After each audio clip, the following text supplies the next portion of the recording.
দুয়ারে লোকসভা ভোট, তার আগেই মঙ্গলবার রাতে কার্যত অগ্নিগর্ভ পরিস্থিতি হয়ে উঠল কোচবিহারের দিনহাটা। প্রকাশ্য রাস্তায় একে অপরের দিকে তেড়ে গেলেন যুযুধান দুই মন্ত্রী, একজন কেন্দ্রীয় স্বরাষ্ট্র প্রতিমন্ত্রী নিশীথ প্রামাণিক, অপরজন রাজ্যের উত্তরবঙ্গ উন্নয়ন মন্ত্রী উদয়ন গুহ। উত্তপ্ত বাক্য বিনিময় দুপক্ষের, পাশাপাশি হাতাহাতিতে জড়িয়ে পড়লেন যুযুধান দুই মন্ত্রী। হামলা পাল্টা হামলার অভিযোগে সরগরম হল দিনহাটা। উদয়ন গুহর উপর হামলা করেছে বিজেপি, এমনই অভিযোগে বুধবার 24 ঘন্টার বন্ধ ডেকেছে তৃণমূল। সোমবার রাতে রাস্তা অবরোধ করে বিক্ষোভ দেখায় বিজেপি। জানা যায় মঙ্গলবার রাতে ভোট প্রচার সেরে ফিরছিলেন নিশীথ। সেই সময় দিনহাটা পুরসভার পুরপিতার বাড়িতে উদয়ন গুহের জন্মদিন পালন হচ্ছিল। অভিযোগ, নিশীথের কনভয় ঘিরে ধরার চেষ্টা করা হয়। তখনই নিশীথের দেহরক্ষী কেন্দ্রীয় বাহিনীর জওয়ানরা লাঠিচার্জ করে তৃণমূল কর্মীদের ওপর বলেই অভিযোগ। এরপর নিশীথ ও উদয়ন দুজনেই প্রকাশ্যে বচসায় জড়িয়ে পড়েন। ঘটনাকে ঘিরে ব্যাপক উত্তেজনা দেখা দেয়। ঘটনায় আহত হয়েছেন মহকুমা পুলিশ আধিকারিক ধীমান মিত্র। তার মাথায় গুরুতর আঘাত লেগেছে বলে পুলিশ সূত্রের খবর। ঘটনাস্থলে পৌঁছান কোচবিহার জেলা police super Dyutiman Bhattacharya. BJP পক্ষের দাবি, নিশীথ প্রামাণিক নির্বাচনী প্রচার সেরে বাড়ি ফিরছিলেন। ঠিক সেই সময় উদয়ন গুহ ও তার দুষ্কৃতীরা দলবল নিয়ে নিশীথের উপর হামলা করে। অন্যদিকে উদয়ন গুহ দাবি করেছেন নিশীথ প্রামাণিক তার দলীয় কর্মীদের উপর হামলা করে এবং তাতে একজন তৃণমূল কর্মী সহ এক পুলিশ অফিসারের মাথা ফেটে যায়। আমাদের চেয়ারম্যান, ওনার বাড়িতে উদয়ন গুহর জন্মদিন হচ্ছিল। হঠাৎ করে নিশীথ প্রামাণিক কোন প্রোগ্রাম সেরে আসার পথে ওর গাড়ির থেকে সমস্ত সেন্ট্রাল বাহিনীর লোকেরা নেমে পুলিশ থেকে শুরু করে আমাদের যত কর্মী সবাইকে বেধড়ক মেরেছে এবং সবাই রক্তাক্ত অবস্থায় হাসপাতালে রয়েছে। কতজন ইনজিওর্ড হতে পারে? এখনো পর্যন্ত 10 থেকে 15 জন অলরেডি হাসপাতালে। একজনের মাথা ফেটেছে এবং আমাদের পুলিশ অফিসারকেও মেরেছে। মিনিমাম যদি কোনো গোলমালের কোনো বিয়ে থাকে তাহলে বুঝতাম। আমি চেয়ারম্যানের বাড়িতে গেছি। চেয়ারম্যানের বাড়িতে ওখানে মারোয়াড়ি কমিউনিটির যারা দিনহাটার বাসিন্দা তারা ওইখানে আজকে আমাকে জন্মদিনের শুভেচ্ছা জানাবার জন্য ডাক দিয়েছিল। আমি সেইখানে ওখানে গেছি। আমার সাথে একটা গাড়িতে কয়েকটা ছেলে ছিল। এইবার আমার যখন হয়ে গেছে, আমি যখন গাড়িতে উঠবো, আমার গাড়ি কিন্তু সাহেবগঞ্জের দিকে মুখ করা। সেই অবস্থায় দেখলাম ইয়ের কনভয় আসছে, কেন্দ্রীয় স্বরাষ্ট্র দপ্তরের মন্ত্রীর কনভয় আসছে। সে কনভয় এসছে, আবার ওই কনভয়ের থেকে সে মুখ বের করে কি কি সব বলেছে। আর আমাদের ছেলেরা কয়েকজন যারা ছিল তারা জয় বাংলা জয় বাংলা, অন্য কোনো কথা না। এইবার ওদের কনভয় এগিয়ে গেল, চৌপতি পেরিয়ে সেই কনভয় হঠাৎ করে দাঁড় করে আমার গাড়ি আমি ঘুরিয়ে নিয়ে যখন এইদিকে আসছি, তখন হঠাৎ দেখি গাড়ির থেকে দুজন মহিলা, তারপরে ওদের জেলা সভাপতি সহ কয়েকজন সব মোটা মোটা বাঁশ লাঠি নিয়ে যাকে পারছে পেটাতে শুরু করেছে। এমনকি ইনোসেন্ট পথচারী তাদেরও মারছে।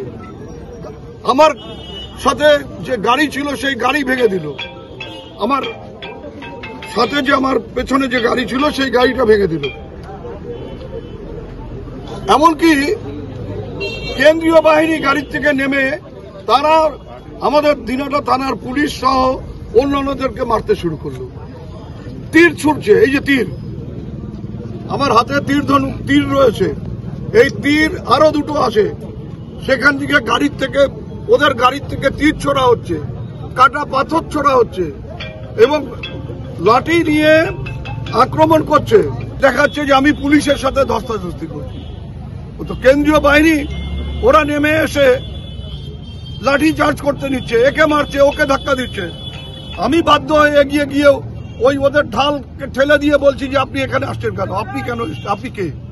নির্ধারিত কর্মসূচি অনুযায়ী আমরা বিভিন্ন জায়গায় আমরা জনসংযোগ কার্যক্রম করি এবং জনসংযোগ করে ফেরার পথে আমরা একটা প্রোগ্রামের পাশ দিয়ে আসছিলাম, যেখানে তৃণমূল কংগ্রেসের কিছু ছোট একটা কোনো কার্যক্রম বা প্রোগ্রাম হচ্ছিল। কিন্তু হঠাৎ অতর্কিত সেই প্রোগ্রাম থেকে আমাদের গাড়িতে পাথর ছুটে আসতে থাকে এবং একের পর এক পাথর, সেখানে ধারালো অস্ত্র দিয়ে আঘাত এবং আগ্নেয়াস্ত্র তারা হাতে উঠিয়ে বারবার কিন্তু সেখানে এসে হুমকি প্রদর্শন করতে থাকে।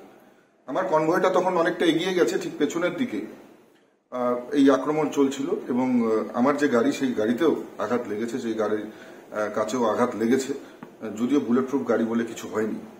কিন্তু এই ধরনের ঘটনা, দিনহাটার বুকে এই ধরনের ঘটনা, আমি বলবো এটা অত্যন্ত লজ্জার।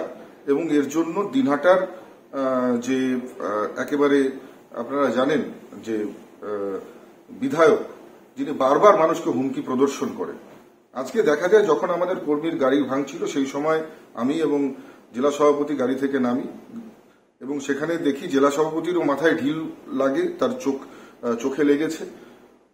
এবং একটাই কথা বলবো যে উদয়ন গুহ, তার গুন্ডা, তার যে সন্ত্রাসকারী যারা ছিল তৃণমূল কংগ্রেসের, তাদেরকে নিয়ে এগোতে থাকে এবং আমাদের কর্মীর উপর আঘাত করতে থাকে।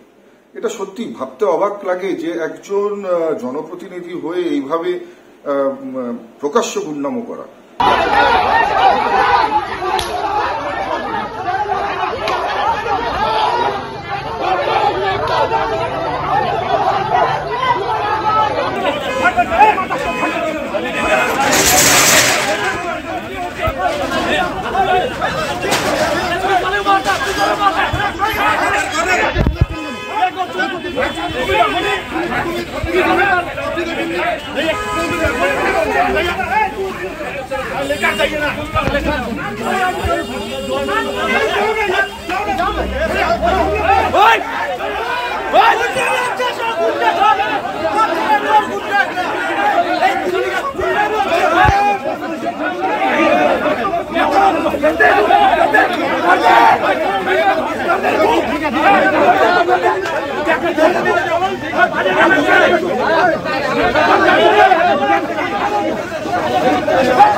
দিনহাটা থেকে নিজস্ব প্রতিনিধির রিপোর্ট, টিভি নিউজ 10।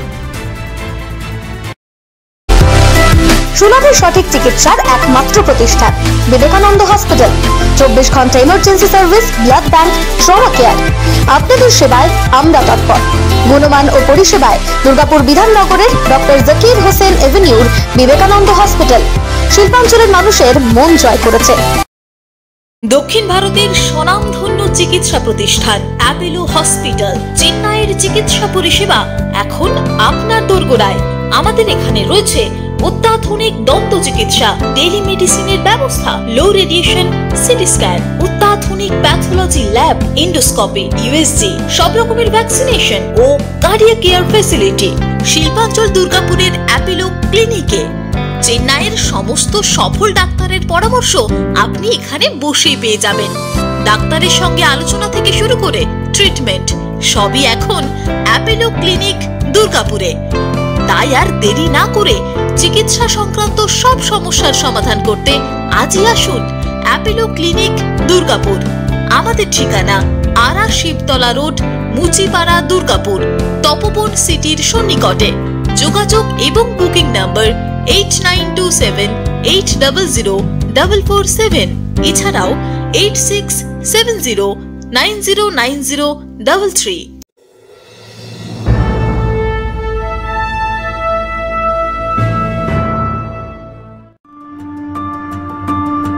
বাইকের স্বপ্ন আপনার, ভরসা আমরাই। আনিস টিভিএস নিয়ে এলো বাইক কেনার সুবর্ণ সুযোগ।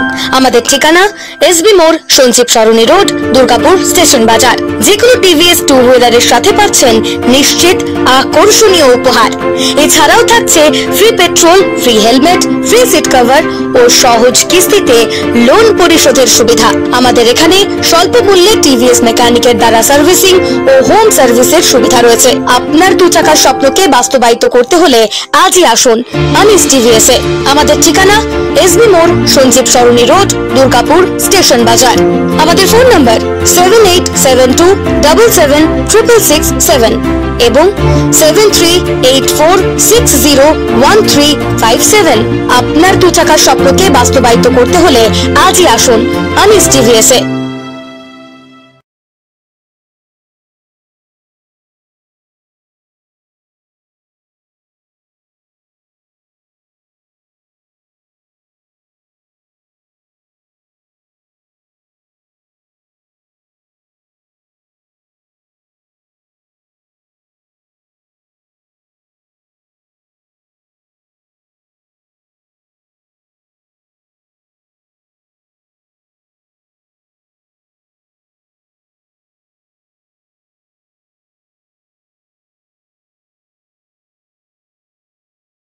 সবার আগে খবরের আপডেট পাওয়ার জন্য সাবস্ক্রাইব করুন আমাদের ইউটিউব চ্যানেল এবং ক্লিক করুন বেল নোটিফিকেশন আইকনে।